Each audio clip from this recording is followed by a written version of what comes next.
Hello friends, welcome है आपका हमारे यूट्यूब चैनल में। कर्मचारियों और पेंशनर्स के लिए सितंबर महीने में जो है 18 माह के डीए एरियर से रिलेटेड एक बहुत ही बड़ी ज़बरदस्त अपडेट में लेकर आया हूँ। पूरे वीडियो को लास्ट तक देखिएगा। इसके अलावा एक और इम्पोर्टेंट आपको खबर देने वाला हूँ, बने रहिए हमारे साथ इस वीडियो में लास्ट तक।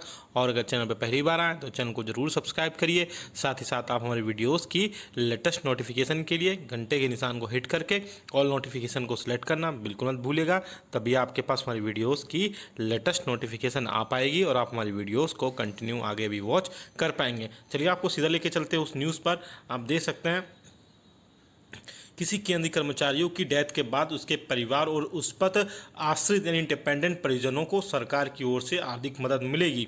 नए नियम के मुताबिक आश्रितों को पेंशन का 50% पैसा दिया जाएगा।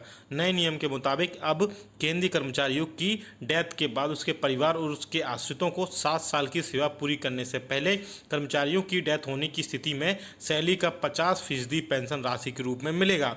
नए नियम के तहत केंद्र सरकार ने सरकारी कर्मचारी के आश्रितों के लिए पेंशन का लाभ उठाने के लिए अनिवार्य 7 साल की सेवा को खत्म कर दिया है। अब अगर किसी कर्मचारी को 7 साल की सेवा पूरी होने से पहले अगर उसकी डेथ हो जाती है तो पेंशन की 50% राशि उसके परिवार को दी जाएगी। इससे पहले इस शर्त की वजह से आश्रित के या इंडिपेंडेंट के परिवार पेंशन का लाभ नहीं मिल पाया था। तो ये एक अन्य खबर है जो कर्मचारियों और पेंशनर्स को बताना बहुत ही जरूरी है कि 7 साल की सर्विस कंप्लीट होना जरूरी नहीं है। किसी भी एम्प्लॉय की डेथ होने के बाद उसकी जो पेंशन होगी वो 50% उसके डिपेंडेंट को दी जाएगी। अब लेके चलते हैं आपको कर्मचारियों और पेंशनर्स के महंगाई भत्ते और महंगाई एरियर से रिलेटेड। तो भारतीय पेंशनर्स मंच बीएमएस ने केंद्रीय कर्मचारियों और पेंशनर्स के महंगाई भत्ते और महंगाई राहत यानी डीए और डीआर के एरियर का बकाया अदा करने के लिए माननीय प्रधानमंत्री से अपील की है। मंच में पीएम मोदी को एक चिट्ठी लिखकर इस मामले में हस्तक्षेप का आग्रह किया है। बता दें कि वित्त मंत्रालय ने कोविड-19 महामारी की वजह से मई 2020 में डीए बढ़ोतरी को 30 जून 2021 तक के लिए रोक दिया था। 1 जुलाई 2021 से इसे फिर से बहाल कर दिया गया था। यानी बीएमएस ने भारतीय पेंशन मंच ने जो है माननीय मोदी जी से यानी माननीय प्रधानमंत्री जी से फिर से अपील की है कि कर्मचारियों और पेंशनर्स का जो है महंगाई भत्ता और राहत जो है उनका उसको बहाल किया जाएगा। आप आगे और देख सकते हैं। आपको बता दें कि लंबे इंतजार के बाद केंद्र सरकार ने जुलाई में केंद्रीय कर्मचारियों के महंगाई भत्ते को बढ़ाया था। केंद्र सरकार ने डीए को फिर से बहाल कर दिया है। केंद्रीय कर्मचारियों और पेंशन भोगियों के लिए महंगाई भत्ता और महंगाई राहत को 17% की मौजूदा दर से बढ़ाकर 28% कर दिया गया है। नई दरें 1 जुलाई 2021 से लागू हो गई हैं। इतना ही नहीं, केंद्र सरकार ने डीए बढ़ाने के बाद केंद्रीय कर्मचारियों को मिलने वाले हाउस रेंट अलाउंसेस को भी बढ़ा दिया है। सरकार ने एचआरए को बढ़ाकर 27% तक कर दिया है। महंगाई भत्ते के बाद अब एचआरए बढ़ने से केंद्रीय कर्मचारियों के लिए काफ़ी राहत हो गई है। एचआरए में अलग कैटेगरी के लिए 1 से 3% की बढ़ोतरी की गई है। तो ये वीडियो बहुत इंपॉर्टेंट था, डीए डीआर से रिलेटेड और भी एचआरए से रिलेटेड और भी जो 7 साल की रनिंग में है। तो अब जो है 8वां वेतन आयोग नहीं आएगा।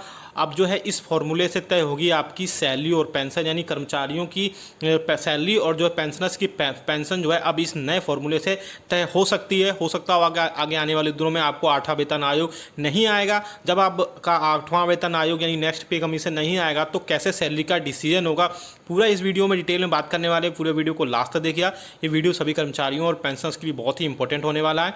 बने रहिए हमारे साथ इस वीडियो में लास्ट तक।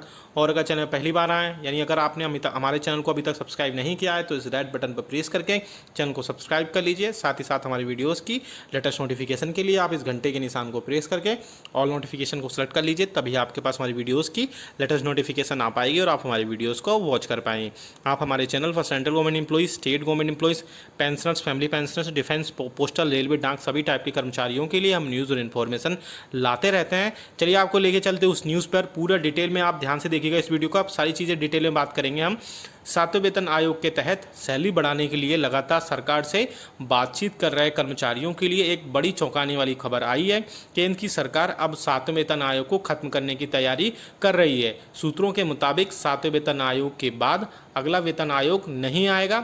सरकार इस दिशा में काम कर रही है कि 68 लाख केंद्रीय कर्मचारी और 52 लाख पेंशन धारकों के लिए एक ऐसी व्यवस्था बनाई जाए जिसमें उनकी सैलरी को रिवाइज करने की ज़रूरत ना पड़े। इसके लिए सरकार ने 2 नए फॉर्मूले पर विचार कर रही है। अब क्या है वो 2 नए फॉर्मूले, वो आप देख लीजिए। केंद्रीय कर्मचारियों की सैलरी और दूसरे भत्तों को तय करने के बाद वेतन आयोग शायद दोबारा सिफारिशें नहीं दे पाएगा। अभी तक 10 साल में एक बार वेतन आयोग कर्मचारियों की सैलरी और भत्तों को लेकर सिफारिशें लगता है, लेकिन अब सरकार वेतन आयोग की सिफारिशों के बजाय सैलरी रिवीजन के 2 नए फॉर्मूले पर विचार कर रही है।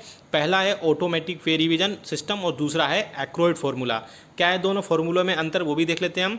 सूत्रों के मुताबिक ऑटोमेटिक पे रिवीजन सिस्टम के तहत एक ऐसी व्यवस्था तैयार की जाएगी जिसमें 50% से ज़्यादा डीए होने पर खुद सैलरी खुद ऑटोमेटिक रिवाइज हो जाएगी। वहीं एक्रोइड फॉर्मूले में केंद्रीय कर्मचारियों की सैलरी महंगाई की स्थिति और उनके परफॉर्मेंस से जोड़ दी जाएगी। Aykroyd formula nutrition food and agriculture FAO के पहले डायरेक्टर और न्यूट्रिशनिस्ट वेडेल रुडेल एक्रोइड की सिफारिशों पर आधारित है। अब आगे आप देखिए इसमें किस आधार पर तय किया गया ये एक्रोइड फॉर्मूला। एक्रोइड ने अपनी सिफारिशें भारतीयों के खाने और कपड़ों की ज़रूरत के आधार पर तैयार की हैं। उन्होंने इस बात पर विचार किया है कि कमोडिटी की बदलते कीमतें किस तरह से एक आम आदमी को प्रभावित करती हैं। सरकार का मानना है कि वेलेस के यह फॉर्मूला पे स्केल को तय करने में भी बड़ी मदद करेगा। आगे आप देख सकते हैं इसमें क्या थी 7वें वेतन आयोग की सिफारिशें, वो भी देख लेते हैं। 7वें वेतन आयोग की सिफारिशें 28 जून 2016 को मंजूर कर दी गई थी। इसके तहत केंद्रीय कर्मचारियों की न्यूनतम सैलरी को 7,000 रुपये से बढ़ाकर 18,000 रुपये किया गया था। अपनी सिफारिशों में 7वें वेतन आयोग ने यह भी कहा था कि सरकार को सिर्फ 10 साल में एक बार नहीं बल्कि समय समय पर कर्मचारियों की सैलरी को रिवाइज करना चाहिए। आगे आप देख सकते हैं इसमें कि महंगाई इंडेक्स से जुड़ेगी सैलरी, जो है नए वेतन आयोग के पे बैंड और ग्रेड पे के मुताबिक भुगतान कर दिया गया है और एक नया पे मैट्रिक्स डिजाइन किया गया है। अगर केंद्र सरकार सभी सिफारिशों को मान लेती है तो केंद्रीय कर्मचारियों की सैलरी और पेंशन को महंगाई इंडेक्स में जोड़ दिया जाएगा।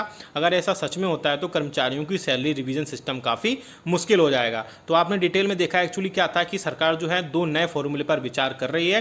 पहला जो फॉर्मूला है मैंने आपको बताया कि ऑटोमेटिक पे रिवीजन सिस्टम है, यानी कि जैसे ही आपका जो डीए यानी महंगाई भत्ता है 50% आपका क्रॉस करेगा तो ऑटोमेटिक आपकी सैलरी को रिवाइज कर दिया जाएगा। और दूसरा है जो है एक्रोइड फॉर्मूला, जो कि काफ़ी अच्छा है। इसमें क्या होगा कि एक्रोइड फॉर्मूले में जो आपके कर्मचारियों की जो सैलरी यानी कर्मचारियों के जो एम्प्लॉइज़ होते हैं जितने भी, उनकी महंगाई की जो स्थिति है, यानी कि आपको पता है कि ऑल इंडिया कंज्यूमर जो प्राइस इंडेक्स का डेटा आता है उसके बेसिस पर ये आपका डीए होता है। तो उसके बाद में उनकी जो सैलरी का डेटा आएगा, जो सैलरी की महंगाई का डेटा होगा उसके हिसाब से और उनके परफॉर्मेंस जो होगी उनके उसके हिसाब से आपको जो है आपके एक्रोइड फॉर्मूले में आपकी सैलरी बढ़ाई जाएगी। और दूसरा ये होगा कि इसमें जो कीमतें आपकी बदलती रहती हैं उससे क्या होता है कि एक आम आदमी को बहुत ज़्यादा इफेक्ट करती हैं। तो उससे जो आपकी अगर सैलरी उससे ऐड होगी, यानी कि जो आपके खाने और कपड़े की कीमत के आधार पर है, तो उससे आपकी सैलरी जो है ज़्यादा बढ़ेगी, क्योंकि महंगाई जो है दिन पे दिन बढ़ती जा रही है। तो हमें कमेंट करके ज़रूर बताइएगा कि दोनों में से कौन सा फॉर्मूला आपका बहुत अच्छा है। और वीडियो अच्छा लाइक करिएगा, इसको शेयर जरूर सभी के साथ करिएगा। ऐसी न्यूज़ और अपडेट